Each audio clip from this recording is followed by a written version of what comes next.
Vamos a empezar con una pequeña encuesta verbal y si la pueden contestar quizás a través del chat brevemente. La encuesta es la siguiente, es si existe antisemitismo en el Uruguay. Entonces las respuestas son 0, no existe; 1, existe pero muy, muy poco; 2, existe poco; 3, más que poco, sin llegar a mucho; 4, mucho; y 5, muchísimo. Ahí empezamos a ver los números. Veo 4, quiere decir mucho; 3, un 5, muchísimo; un 2, existe pero muy, muy poco; un 4, que dijimos que era mucho; un 1, que señala que no existe; otro que dice existe pero muy, muy poco; otro en esa dirección; otros veo que dicen mucho, muy, así ustedes tienen los. Después, en todo caso, pasamos revista y así ustedes se quedan también con la encuesta. Veo un 4, entre 2 y 3, unos cuantos. Bueno, es un buen. El comentario nos sirve para introducirnos un poco en el tema. Uno dice que el saber cuánto, si hubiera un termómetro de antisemitismo, a nuestro modo de ver, sería algo así como un termómetro de la salud espiritual de una sociedad. Una sociedad que está libre de antisemitismo y de la discriminación en general, porque creo que los fenómenos que vamos a estudiar, si bien están específicamente referidos al antisemitismo, seguramente no son exclusivos o privativos de esa manera de discriminación. Entonces, nosotros creemos sí que una sociedad que está libre de ese flagelo, si existiera, podríamos interpretar que es una sociedad que goza de gran salud espiritual. Pero esto es algo que vamos a tratar de ir desarrollando y justificando a medida que vamos avanzando. Bien. En primer lugar, entonces, felicitaciones a la Universidad Ort por este cursillo.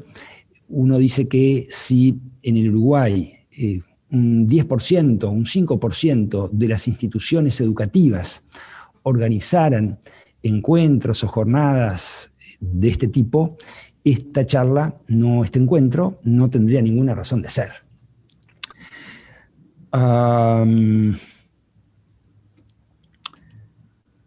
Vamos a anticipar que la lucha contra el antisemitismo no es una lucha de todos, que se construye con pequeños, grandes pasos como este. Definitivamente, el gran aliado del mal siempre es la nada, o sea, lo que Guttazzoni llamaba la indiferencia, el quedarse sin hacer nada.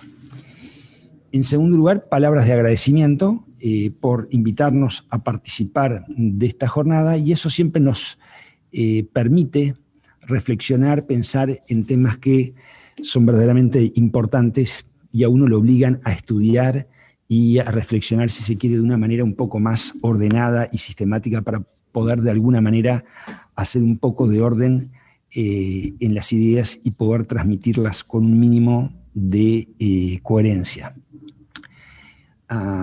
Se trata también de un tema que nos es muy caro, así que lo hacemos con particular una actitud muy positiva. Además, hemos visto la lista de expositores y ciertamente, en cierta forma, nos intimida, así que les pedimos que nuestra comparecencia aquí no sea vista como un acto de soberbia, sino a lo sumo de osadía y también de generosidad de Ort y de su directora, Charlotte Grunberg, a quien aprovechamos para felicitar con motivo de su cumpleaños la semana pasada. Una breve referencia a nuestras credenciales sobre este tema, y estas consideraciones pueden parecer un tanto fuera de tema, pero vamos a ver que nos van llevando naturalmente al tema. Vamos a decir que nuestras credenciales sobre este tema son completamente discutibles. Creemos que ellas serían, la primera, que uno es hombre, como decía Hemingway, como soy integrante de la humanidad, citando a otro autor, la muerte de todo hombre me disminuye, ¿no? Y el antisemitismo es un tema humano, definitivamente humano. Tan humano es que uno no conoce ninguna sociedad que esté librado de él, al menos en el mundo occidental. Y incluso diríamos también más allá del mundo occidental también. En segundo lugar, soy judío, y entonces el tema lo involucra a uno de una manera, si se quiere, especial. ¿Por qué? Porque los actos de incitación al odio, que es una de las figuras delictivas, lo que están dirigidas normalmente a un sujeto distinto del vilipendiado o del sujeto aludido. El aludido por el antisemitismo es el judío, pero el mensaje de incitación va dirigido a un público indiscriminado, seguramente no, que en general se arenga justamente contra, en este caso, el judío, o podrían ser también otros colectivos. Pero creo que la condición judía tiene algo que ver en esto de las credenciales de uno. En tercer lugar, soy abogado, sí, bastante consustanciado con lo que es el mundo del derecho. Y por fin, una razón que nos vincula con el tema son razones afectivas. Mi padre, Nahum Bernstein, él fue un gran promotor, también estuvo muy identificado con los temas del derecho y el antisemitismo, fue promotor, fue autor de un proyecto, anteproyecto de ley allá en los años 80-81, cuando precisamente el gobierno cívico-militar de la época elabora un proyecto de ley que tiene su fuente en un anteproyecto de ley en el cual habían trabajado el doctor Elías Blut y mi padre, y después retoma el tema allá en el año 88, el presidente de la República le comete a la doctora Reta trabajar en un proyecto de ley para actualizar la legislación antidiscriminatoria que databa básicamente del año 42. Mi padre en ese momento era subsecretario de Educación y Cultura y muy allegado a la doctora, y los dos penalistas trabajaron en lo que sería la primera enmienda, ampliando los tipos penales, o sea, la definición del delito, y básicamente después mi padre sigue vinculado al tema y es el autor de las leyes antidiscriminatorias que hoy día por autor me refiero, el redactor del anteproyecto y si se quiere, su leading force. Así que el tema me involucra, como les decía, por razones familiares y afectivas, y de alguna forma lo que vamos a compartir con ustedes es lo que pude aprender a su lado. Vamos a empezar diciendo que el tema es de una vastedad enorme, enorme. Antisemitismo y derecho es inabarcable. Nosotros decimos que es tan vasto que tratarlo en una clase una hora, un encuentro una hora, sería como tener un encuentro sobre cómo resolver los problemas de la humanidad. Esto puede parecer un poco excesivo, y desde ya les pido disculpas, pero voy a tratar de explicar por qué. Porque el antisemitismo está desafortunadamente en la condición humana. El antisemitismo, el racismo y la discriminación son de los grandes problemas que tenemos en la humanidad. ¿Por qué? Nosotros creemos que el día, si el antisemitismo lograra como problema superarse, si llegáramos a un mundo ideal en el que el antisemitismo no existiera, nosotros creemos que los otros grandes problemas de la humanidad, como pudiera ser la guerra o el hambre, también estarían resueltos. ¿Por qué? Porque si el antisemitismo está en la condición humana, si llegásemos a ese estado ideal, eso querría decir que el hombre ha, si se quiere, derribado, ha erradicado una serie de elementos del alma humana, de sus facetas más negativas, prejuicios oscuros, y entonces estaría en condiciones, sin lugar a dudas, nos parece a nosotros, de dar un paso de gran magnitud en la superación del hombre y en consecuencia en la superación de otros tantos problemas. Por eso nosotros le asignamos capital importancia a este problema. Esto me recuerda una exposición que escuché recientemente de un rabino uruguayo israelí, Daniel Starsky, y él decía que hablaba de dos revoluciones a propósito de aquellas personas que vuelven, en este caso a su judaísmo, podrían ser a otras religiones. Él habla de la revolución, esa es la revolución interior, decía este pensador, versus la revolución exterior. Entonces, la revolución exterior vendría a ser la revolución política en su sentido natural, las revoluciones que vemos en tales y cuales países.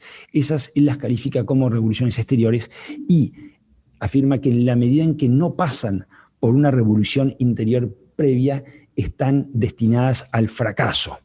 Y estando destinadas al fracaso, solo se traducen en derramamientos de sangre y los problemas siguen ahí sin solución.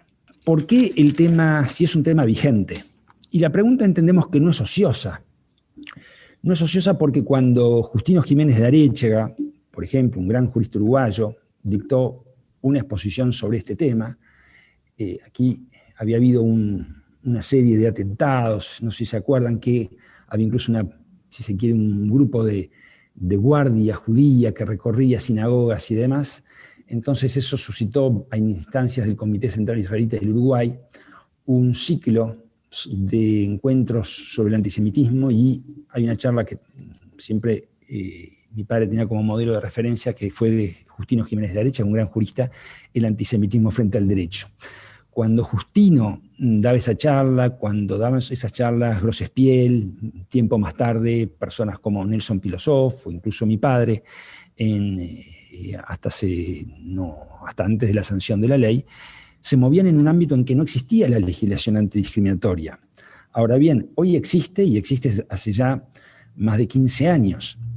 Entonces, uno se pregunta qué sentido tiene hablar del tema cuando tenemos una legislación antidiscriminatoria, y entonces uno podría pensar que el tema perdió su razón de ser. Bueno, lamentablemente el tema no perdió, nos parece a nosotros humildemente que no perdió su razón de ser, porque el antisemitismo, como vimos en la encuesta en que ustedes contestaban, en que entiendo que de los participantes solo uno respondió 0, no quiere decir que la mayoría tenga la verdad, pero digamos que en general los participantes han interpretado que hay poco, mucho. Cuando a mi padre le decían cuánto antisemitismo hay en Uruguay, él siempre decía canay neore, como se dice en Israel, o sea, gracias a Dios, suficiente, no hay necesidad de una dosis adicional. Pero lo que esto nos enseña es que con la ley solo no alcanza. Entre otras cosas, la ley tiene que ser aplicada. Ese es un tema que vamos, si Dios quiere, poder abordar en un rato. Pero el tema, como decíamos, la ley no es una aspirina que cure todos los males. Sí es una herramienta, y sin una herramienta que pase por el mundo del derecho, va a ser difícil encontrarla. allí donde hay problemas, el derecho tiene algo que decir, porque es algo así como la democracia, está lleno de carencias, pero todavía no se ha inventado un sistema de convivencia social mejor que el derecho. Decíamos entonces que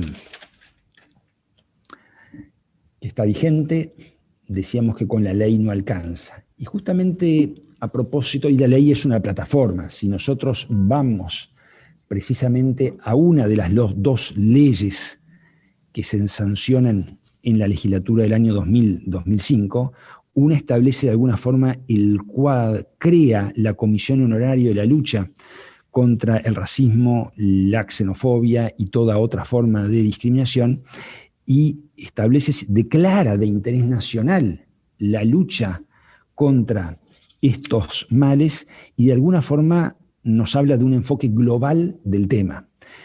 Esta ley, en definitiva, vino a complementar, desde el año 2004, 17817, complementa la ley previa, que es la que actualizó los tipos penales, o sea, los delitos que hoy están vigentes en esta materia.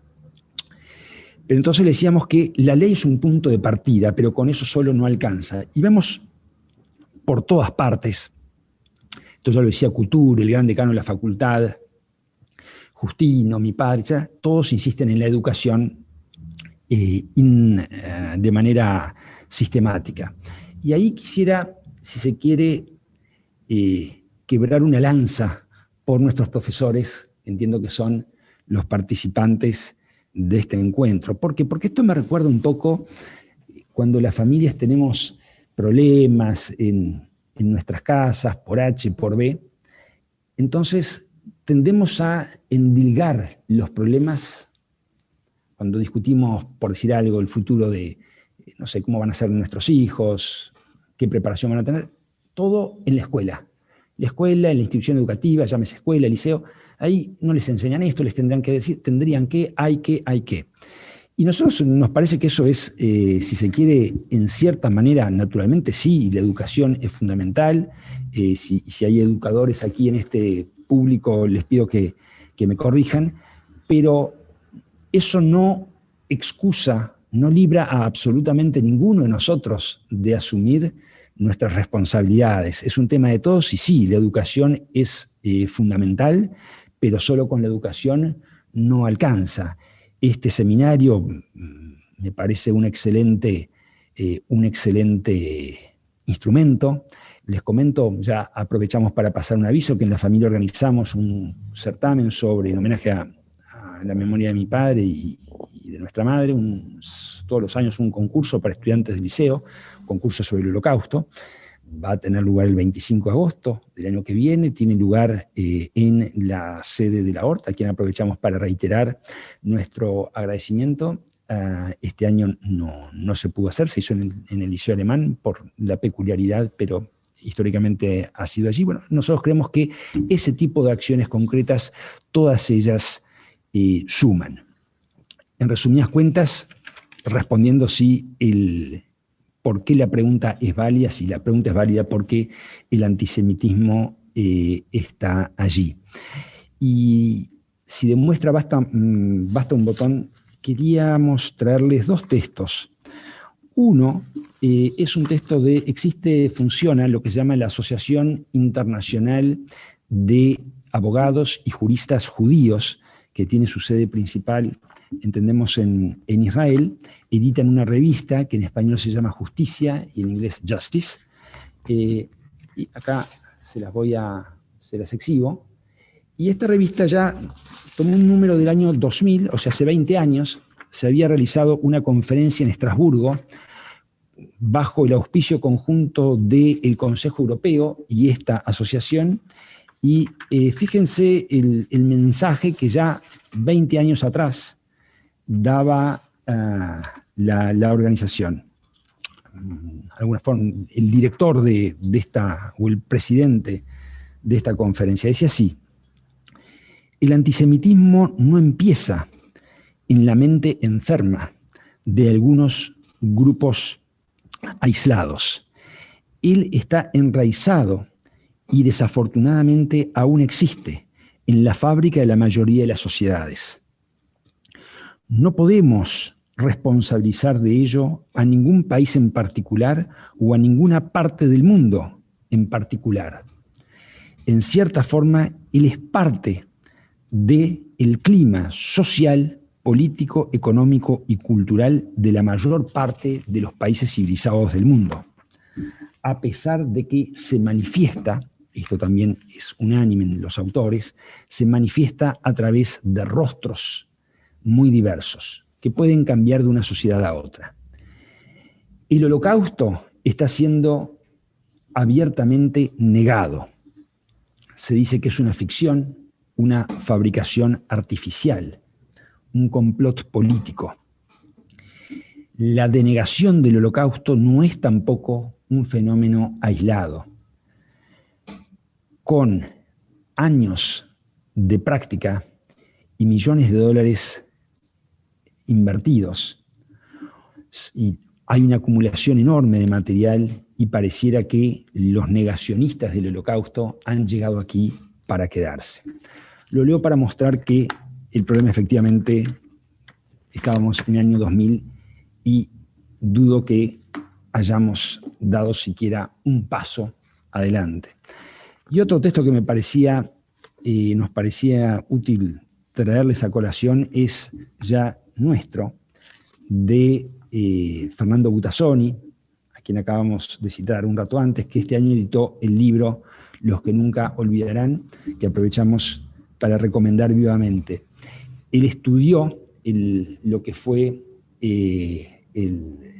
la matanza de Herbert Kukurs, un criminal de guerra nazi que fue asesinado por los servicios de inteligencia de Israel en Uruguay, un episodio que quizás hoy no se conoce, las nuevas generaciones quizás lo conozcan menos, y él tuvo oportunidad de profundizar, hizo una investigación muy a fondo, dedicó algunos años de su vida, e incluso fue a Riga, la capital de Letonia, si no estamos engañados, de donde provenía básicamente Kukurs, donde, dicho sea de paso, es visto como un héroe nacional. Entonces, miren, transcribe a un periodista, en ocasión de la visita que junto a su esposa Butazzoni hizo a Riga, transcribe las palabras de un periodista, Scott Taylor, a propósito de una marcha que hay todos los 16 de marzo en Riga. Cada año, dice, el 16 de marzo, cientos de letones marchan por el centro de Riga para conmemorar a la legión letona de las Waffen-SS. Esa no es una ceremonia privada, como sugiere el embajador de Letonia en Canadá, donde había habido mucha Coca-Cola a propósito de este tema, sino más bien una expresión muy pública de apoyo a una unidad militar que era parte de la maquinaria de Hitler. El Holocausto no fue algo que simplemente le sucedió a los judíos letones, sino que fue perpetrado por voluntarios letones como el despiadado matón Herbert Kukurs y sus secuaces del comando Araj, quienes en el año 43 se enorgullecían de haber dejado a Letonia libre de judíos. Himmler formó la Legión de las SS de Letonia y en su núcleo estaban Kukurs y el comando Araj. Sugerir que de alguna manera la Legión letona, compuesta por estos asesinos, no estuvo directamente implicada en el Holocausto es un insulto a nuestra inteligencia colectiva. Cuando el embajador, se refiere al embajador de Letonia en Canadá, que de alguna manera trataba de explicar cuál era la postura de las autoridades letonas a ese respecto, cuando el embajador afirma que el desfile del 16 de marzo es una muestra de la libertad de expresión, queda claro que todavía hay un malentendido en Letonia sobre la línea divisoria entre libertad de expresión, esto es muy importante, y discurso de odio. El núcleo de la ideología nazi está enraizado en el odio antisemita. Celebrarlo es incorrecto y estos desfiles deben ser detenidos. que conste que entre el 98 y el 2000 los desfiles fueron oficiales, y en el año 2018 se estaba presentando una moción para restablecer el estatus oficial de esa marcha. Como les decíamos, el antisemitismo sigue vigente y el tema sigue actual. Aquí me hago una pausa para dos preguntas o comentarios. Quizás la cuestión esté en que los sistemas educativos enseñan, pero en la casa se educa, completamente compartible, que en una clase anterior se comentó el negacionismo que está penado por la justicia en Austria, como es la justicia uruguaya en relación al antisemitismo en relación con otros países del mundo. Bien, no, sobre eso obviamente ese es el tema de la... y es una buena pregunta si el negacionismo en Uruguay es un delito o no. Así que si acaso me olvido, vamos, o sea, quisiera seguir sí con el orden, pero vamos a llegar derechamente a ese punto.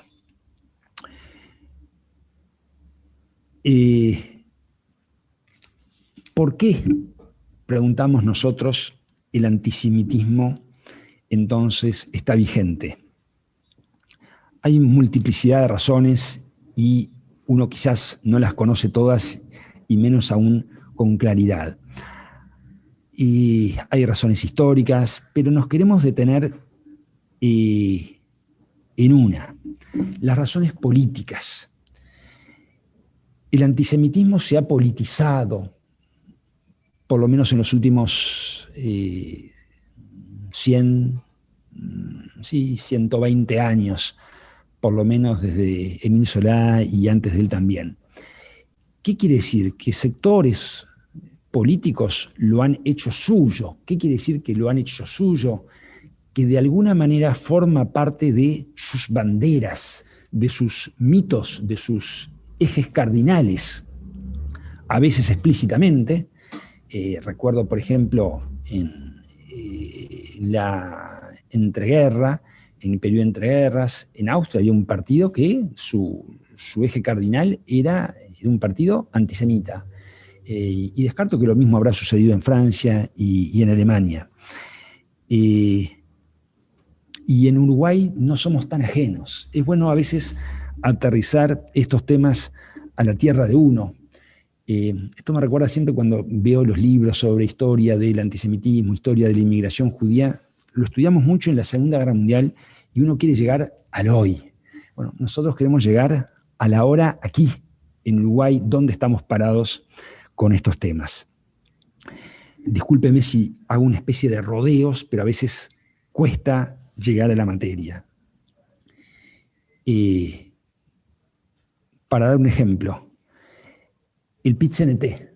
No creo decir ningún adefesio si dijéramos que no, la causa palestina, por lo menos, forma parte de su leitmotiv. Y de ahí a que en cualquier acto del PIT-CNT, cualquiera que sea, aparece siempre una bandera palestina, y cuando al día de hoy, ya Sudán, en el día de hoy o de ayer, anuncia que va a iniciar un acuerdo de paz, promover un acuerdo de paz con Israel, o cuando poco tiempo atrás Bahrein y Emiratos Árabes celebran un acuerdo de paz con Israel, hay silencio de radio total, uno se tiene que preguntar, acá hay algo que no me termina de cerrar. Después vamos a ver un poco, cuando veamos la incitación al odio, qué tiene que ver esto de la causa palestina con el antisemitismo, lo vamos a ver. Pero lo que quiero decir es que cuando decimos que el antisemitismo se ha politizado y decimos que hay movimientos de diversa naturaleza que hacen de él una de sus banderas, bueno, en Uruguay creemos que las hay. No, creo que no hay que engañarse. La pregunta que tenemos, segunda pregunta al público, es ¿por qué? ¿Por qué el antisemitismo da votos? No sé qué creen sobre eso, qué reacción les merece esa pregunta. ¿Por qué el antisemitismo creen ustedes que da votos. Son los nacionalismos los que lo fomentan, completamente compartido. ¿Por qué lo fomentan? No se asusten si voy a seguir haciendo esta pregunta porque es la manera que tenemos de ir llegando más a fondo. ¿Por qué lo fomentan? ¿Qué tiene que ver el nacionalismo con el antisemitismo? Simplemente creemos nosotros. El antisemitismo está en el alma humana y el antisemitismo da votos. También en ciertos sectores en el Uruguay y Europa hoy es testigo de eso. Entonces, nuestro desafío es entender por qué el antisemitismo da votos. Y ahora vamos a llegar entonces a la segunda pregunta, o el segundo, dijimos, había razones políticas, dijimos que el problema se mantenía íntegramente vigente, vimos, como decíamos, estas consideraciones políticas, pero ahora vamos al tema de fondo, que es la condición humana. El antisemitismo está en la condición humana. Y entonces uno tiene que decir, bueno, con eso decimos poco, si no decimos qué parte de la condición humana es la que está en juego. Y vamos a ser muy francos con ustedes. No nos es fácil identificar la raíz. ¿Dónde está efectivamente el germen, la semilla inicial de todo eso? Pero si tuviéramos que identificarla, empezaríamos con un nivel muy básico. Diríamos que Dios creó el mundo con problemas. Dios creó el mundo con problemas. Todos nosotros, en diversa medida, tenemos, cree uno por lo menos, todos tenemos problemas de diversa índole. Al menos eso decía Borges, que en las primeras, el acápite de la recopilación de sus obras completas, empieza diciendo que los problemas que tiene uno, las cosas que le pasan a uno, le pasan a todos. Entonces, todos tenemos problemas. Y ahí empieza lo que mi padre llamaba la cadena del odio. Si nosotros consideramos, de un lado, que tenemos problemas, y a eso le sumamos lo que esos problemas generan, que es esencialmente dosis de frustración, a veces resentimiento, algunos hablan de sentimientos torvos, otros hablan de oscuridad. Hay algo ahí que ciertamente de positivo o alentador en el alma humana no tiene nada.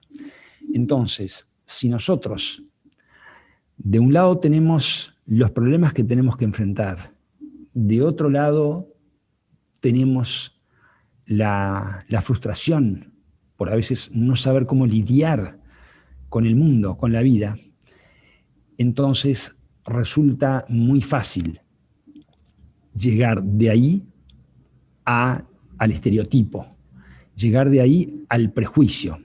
¿Qué es el prejuicio? Es una categoría, el estereotipo viene a ser, a estos efectos, estereotipar es considerar un grupo de una categoría de personas para asociarlas a algo que en este caso se entiende negativo, no el estereotipo del judío. Bueno, lo asociamos con el dinero, lo asociamos con la manipulación, lo podemos, el nazismo decía que eran poco higiénicos,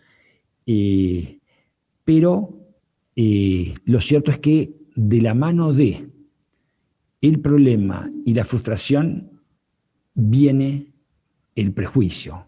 Problema, frustración y el estereotipo, el prejuicio.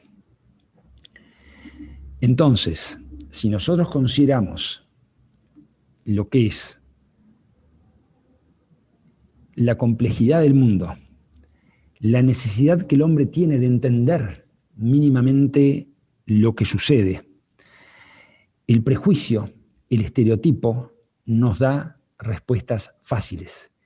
Y esto es muy importante. El hombre necesita respuestas y es mucho más fácil una respuesta fácil a una respuesta muy compleja, cuando en verdad, como dicen algunos, los grandes problemas no tienen ni grandes respuestas ni grandes soluciones. Vaya uno a explicarle a la gente que los grandes problemas que tiene son insolubles. Podemos tratar de contribuir a mitigar, construir una piedra, pero no vamos a tener varita mágica. Bueno, es muy difícil decirle eso a la gente. Señores, tengan paciencia. Pero les decía entonces que el problema, la necesidad de entender el mundo, la frustración, el prejuicio y por último, la necesidad de atribuir a otros la culpa, de descargar, de deslindar responsabilidades. ¿Quién tiene la culpa de esa pesada carga que es la vida? Pregunto. Y muy fácil, tal o cual. En este caso, el judío, podría ser otros colectivos, pero sobre todo cuando pensamos que el judío ha estado ahí siempre. Siempre ha acompañado a la humanidad. Justamente leía hace poco un libro que se llama Antijudaísmo, y decía en la primera frase el autor dice que lo que es lo judío ha acompañado a la civilización desde siempre. Aquí vemos algunos comentarios, pero lo que quiero decir es que, y con esto vamos acá a los comentarios para poder ordenarnos un poco, ahí se produce el cóctel, la combinación perfecta. Frustración, exclusión, deslinde de responsables, la culpa la tiene algo que sea fácil de comprender y de individualizar. Y al judío lo tenemos ahí, es minoritario y es relativamente fácil de estereotipar porque ya la historia ha hecho algunos miles de años, han hecho lo suyo, como veo que dice aquí la intervención. Eso es a nosotros lo que está en la raíz de esto y por eso la importancia de luchar contra el estereotipo y insistir una y otra vez que lo que se haga va a ser siempre insuficiente. En Uruguay, desde mi punto de vista, el antisemitismo está arraigado en los partidos políticos conservadores, parte del espectro de la derecha del espacio político nacional. Un ejemplo de eso podría ser el herrerismo en los años 30 o la JRN a fines de los 90. No sé lo que es JRN, supongo que será Juventud Revolucionaria Nacionalista, si después nos puedes aclarar, tanto mejor. El PIT-CNT apoya la causa palestina sin necesariamente ser antisemita. Los palestinos quizás podrían ser llamados semitas. Tampoco han hecho declaraciones contra la nación judía que yo tenga recuerdo. Bueno, está muy bien, vamos a ver ese punto y me lo noto entonces, porque aquí ha habido una evolución en el mundo y es muy interesante y ya vamos al punto. Históricamente, comparto 1000% lo que dice, en el sentido que históricamente sí han sido los movimientos de extrema derecha los que han promovido el antisemitismo. Partido nazi, naturalmente, por excelencia.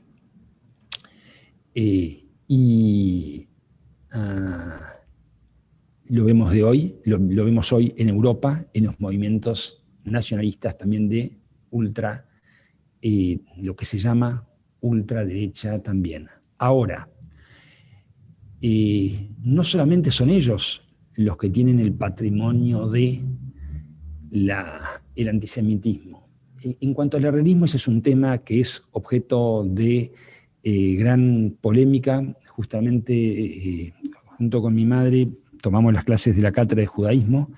Estamos dando precisamente ese tema y hay grandes discusiones. Lo cierto es que en lo personal no conocemos expresiones atribuibles a Luis Alberto Herrera antisemitas. Sí conocemos expresiones antisemitas vertidas en el debate, que era el medio de prensa que en los años 30 al menos, en tiempos de la pre-Segunda Guerra Mundial, Herrera dirigía. Y en cuanto a decir que los palestinos quizás podrían ser llamados semitas, sí, es correcto, pero con eso no. Vamos a ir al tema entonces de, uno se pregunta por qué el PIT-CNT tiene tanta preocupación por la causa palestina cuando pasa cualquier cosa, y sin embargo, como les decía, por la paz no pasa nada, y porque esa es precisamente una de las formas, una de las manifestaciones que adquiere el antisemitismo. Los que dicen, yo no soy antisemita, yo soy simplemente antisionista. Vamos a ver acá lo que dice la Alianza Internacional para el Recuerdo del Holocausto, que acuñó una definición del antisemitismo. Y una de las cosas que nos dice es aplicar una de las manifestaciones del antisemitismo, aplicar un doble rasero al pedir a Israel un comportamiento no esperado ni exigido a ningún otro país democrático.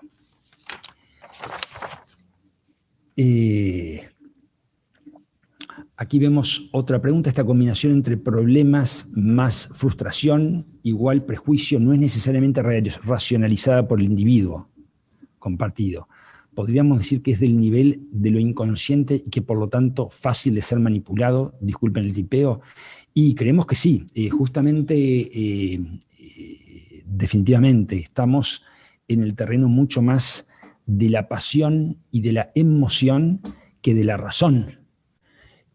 Precisamente por eso, en el marco de los populismos, es donde el antisemitismo tiene su mayor caldo de cultivo. Justamente acá vamos al corazón del asunto. La ley antidiscriminatoria establece dos figuras, dos delitos. Figuras quiere decir la definición del delito. Uno son el delito de comisión y otro es el delito de incitación. La comisión, ¿qué quiere decir? La comisión de actos de odio. Vamos a ver cómo la norma lo define. Comisión de actos de odio, desprecio o violencia contra determinadas personas.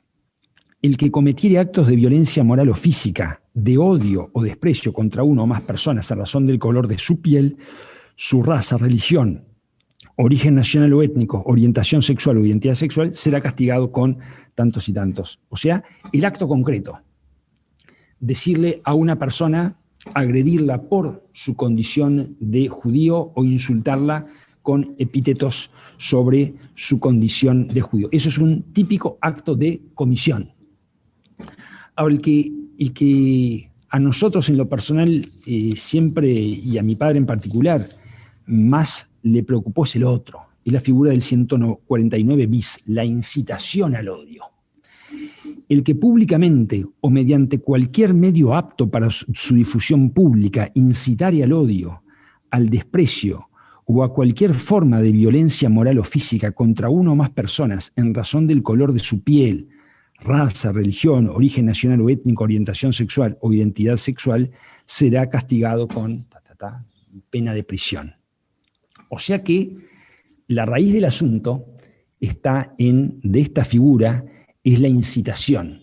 Lo que se llaman también son delitos, ambos son delitos de odio, porque están movidos por el odio, así se le llama en la literatura especializada, solo que la incitación también es lo que se llama delito de expresión, o sea, se vale de la expresión.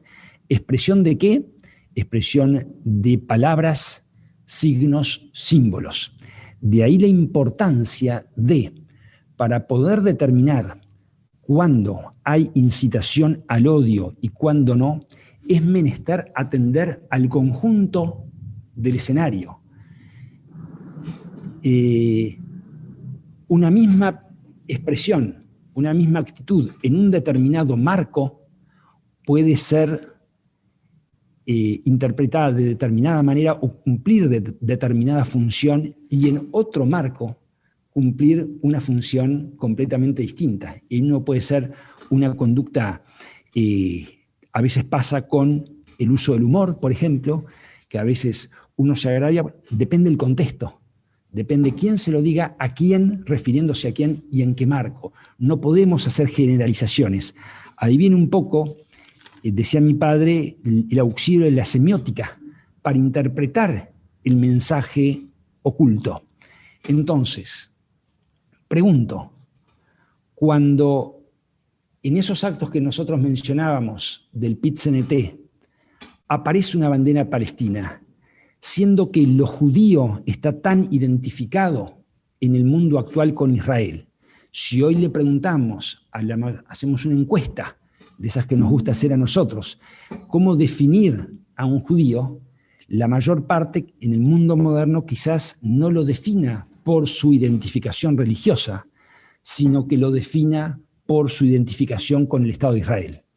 Hoy son muy pocos los judíos, aún los judíos observantes, que no se identifican con el Estado de Israel. Entonces, sí, sabiendo que Israel está enfrentado con esto, me dedico continuamente a fogonear, a alimentar precisamente la causa palestina en el medio de tantas otras. No sé por qué justo la Palestina. Tengo que pensar, como decía el anterior presidente del Comité Central, Sergio Rojas, el que tiene algo, una fijación con Israel con ciertos temas, y lamentablemente prosemita no creo que sea. Prosemita no creo que sea. Siempre me ha llamado la atención eso. Tenemos una palabra muy clara para definir el antisemitismo. Ahora, para el prosemitismo, quizás no tenemos ese término. Entonces, nosotros definitivamente creemos que cuando se utilizan ese tipo de banderas, sí hay una incitación a algo. Entonces, mucho cuidado con las incitaciones. Les pongo un ejemplo. Si yo acá trajera, les decía que hay que estar al marco, ¿verdad? Si yo acá trajera un chancho, colgara de la pared un chancho, ¿ustedes qué dirían? ¿Verían ese chancho? ¿Qué dicen? Este señor trajo ahí un chancho. Podrá no estar en sus cabales, pero lo cierto, el hombre trajo un chancho. ¿Estamos de acuerdo? Ahora bien, si viene este señor, perdónenme mi conocimiento de la música moderna, si no fuera por mi esposa, no sería una nulidad, pero sé que se llama de apellido Walters, me dijo, perdón, ustedes deben saber a quién me refiero. Lo anoté porque se lo pregunté. Roger Walters. Si ustedes se ubican en el mismo escenario, si yo soy Roger Walters, bajo el mismo chancho, hago una serie de, no recuerdo ahora la simbología, porque no eran palabras, eran símbolos. En lo personal, esto en opinión estrictamente técnica, entiendo que ahí tipifica definitivamente tipifica la incitación al odio. ¿A título de qué la persona viene a traer esos chanchos, esas imágenes, esos chirimbolos? No hay, a mi modesto modo de ver, no hay la menor duda que ahí hay un acto que apela a los instintos más bajos del hombre. Entonces, cuando decíamos por qué el antisemitismo da votos, ¿por qué hay fuerzas políticas definitivamente asociadas? Por muchas razones, entre otras cosas porque el alma humana tiene eso que es la inclinación al mal. Entonces el hombre tiene, fíjense que nosotros celebramos mucho más o dedicamos más atención a las malas noticias que a las buenas noticias. Basta ver el noticiero para darse cuenta cuánto espacio ocupa la parte policial y cuánto espacio ocupa la creación de nuevos emprendimientos o de realizaciones en el mundo de la cultura o cualquier otro.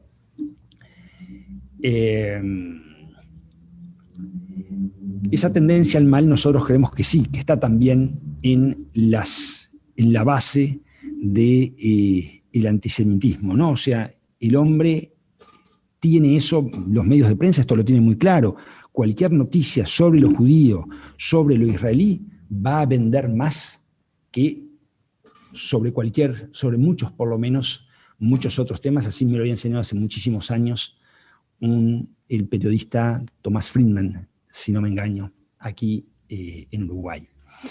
Quiere decir que hay que ser muy, muy cuidadoso con esto de el simbolismo, los mensajes ocultos. Hay que desentrañar ese mensaje. Entonces, cuando nosotros vemos esas banderas de la causa palestina, y estamos pegando en el palo, por lo menos pegando en el palo, porque alguna incitación a algo hay, a mi manera de ver. Hay algo allí que a uno no le termina de cerrar. Bueno, entonces, eso es lo que se llama incitación al odio. Una cosa es importante tener claro, varias cosas, pero seguramente muchas me van a faltar. Dicho sea de paso, el negacionismo del Holocausto, por la pregunta por si me olvido, la pregunta que nos preguntaban si era delito, para nosotros lo es. Está tan identificado el Holocausto con lo judío que negar el Holocausto es negar el corazón del judío, porque el Holocausto forma hoy parte de lo que es el judío y la conciencia judía, de la misma manera, o quizás de otra manera, pero quizás con importante o similar intensidad que la identificación con Israel. Entonces, no, yo no soy antisemita, soy anti-israelí, soy antisionista únicamente. Bueno, estamos dejando al judaísmo desprovisto de su buena parte de su corazón para quedarnos únicamente con su cáscara. Aquí la utilización del chancho por Roger Waters tiene relación con rebelión en la chacra. Nos dice simplemente lo estás enmarcando de cómo lo usa. Para mi gusto es porque provoca el aplauso fácil. Bueno, sería bueno saber por qué provoca el aplauso fácil del público, porque ese público que lo festeja, dudo que esté muy preocupado. Por alguna razón, ese mismo público que lo festeja seguramente no es la que está tan preocupada como uno por la incitación. Pero las otras ideas que les quiero dejar. Primero, el problema del antisemitismo no es un problema de los judíos, el problema del racismo no es un problema del negro, y así sucesivamente. Es, primero, un problema de todos, pero principalmente del antisemita. Es él el que está enfermo. Cuando veo ese discurso que no tiene completamente, solo en un mundo realmente tan prejuiciado puede prosperar ciertos sentimientos contra los judíos o contra el Estado de Israel, este mundo está upside down, está completamente dado vuelta. Entonces, el problema ciertamente no es del judío. Entonces, yo muchas veces miro esto y a veces me preocupa mi sobreseguridad en estos temas, es decir, pobre, estos antisemitas realmente cuán enfermos están. Entonces, es un problema de todos. Todo lo que se haga en la lucha contra el prejuicio va a ser poco. Las sociedades que no enfrentan, los países, esto lo dice el rabino Jonathan Sachs, una brillante conferencia que está en YouTube y lo ha hecho en múltiples lugares. Aprovechamos esta tribuna para desearle pronto restablecimiento. Los países que no enfrentan estos problemas terminan erosionados en sus bases y tras esos escombros, como decía mi padre, nos caemos todos. No queda, ¿cómo es que se dice? Títere con corona, no me acuerdo cómo hay una expresión. No se salva nadie. Es como aquella frase del pastor alemán. Al principio no vinieron por mí, vinieron por los armenios, yo no era armenio. Después vinieron por los negros, yo era negro. Después vinieron por eso no me preocupé, vinieron por los judíos, yo no era judío. Al final vinieron por mí y ya era demasiado tarde. Una de las tantas, tendríamos que dedicar otro para explicar las dificultades que tiene la legislación antidiscriminatoria. Una, los límites a la libertad de expresión. Nosotros siempre decimos que lejos de confrontarse, de ser excluyente con la libertad de expresión del pensamiento, la legislación antidiscriminatoria lo protege. ¿Por qué? Porque la libertad de expresión del pensamiento está hecha para proteger el pensamiento, la expresión de la razón, no para dar, como decía este periodista que les leí hace un rato, a propósito de eso de Letonia, no para dar rienda suelta a las pasiones. Por eso nosotros creemos que la legislación antidiscriminatoria está justamente para toda libertad. Todo derecho tiene límites. Mi libertad a expresar libremente mis ideas no es ilimitada. Mi derecho a usar mi casa está muy bien, pero termina, no puedo martillarle en la pared porque estoy incomodando a mi vecino al lado, pese a que mi derecho de propiedad es bastante amplio. Bueno, esa es una de las dificultades que enfrenta la legislación antidiscriminatoria, cierta indulgencia, a veces a la hora, eso es un tema que es de larga data, no es de ahora, cierta indulgencia a la hora de aplicarla. Una pregunta que tenía ahí, no esperar milagros de la ley, como les decía, aplicar las leyes. Las leyes están para ser aplicadas. Si no las aplicamos, pierde